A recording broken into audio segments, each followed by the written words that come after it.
All right, Don, so I know that you and Greg Anderson are pretty good friends. What were your thoughts on seeing him capture his sixth championship? I was elated completely.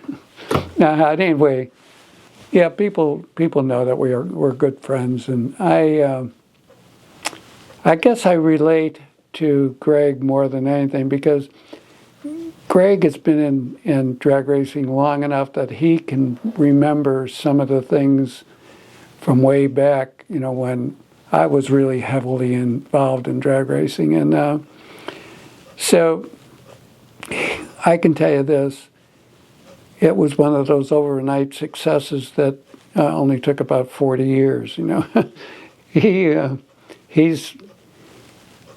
He's really earned everything he's gotten, and I'm absolutely thrilled when I can take a little time and watch drag races on television or go to the drag races to see him run and get, we have some time every once in a while where we can sit down and talk. But, Greg has done it all. He's a great mechanic. He's a good thinker.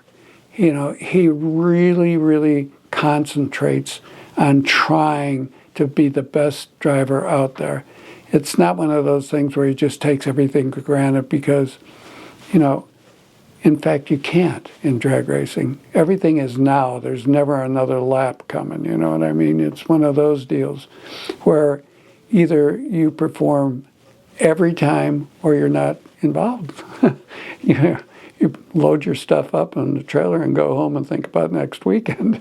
But I like Greg because of the fact that he has all of that stored energy, just continue to try to make it better. I know that some of the greatest achievements have come lately, and then yet I look back and I think of the times that he and Jason Line just dominated. The whole sport of drag racing, to me, is very, very, very close to the heart. I love it. I love the technology. I think about, things that other people don't think about. I can remember back in the 60s, a close race was when you beat the guy by 0.2 of a second.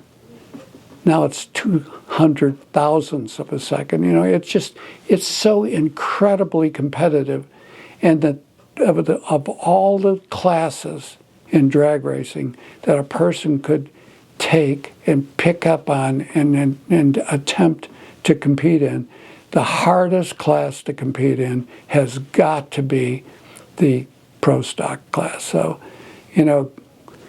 good job, Greg. I hope you can keep pounding them out. It's just one of those things. You either have it in your heart or you don't, and you've got it in your heart. You deserve it.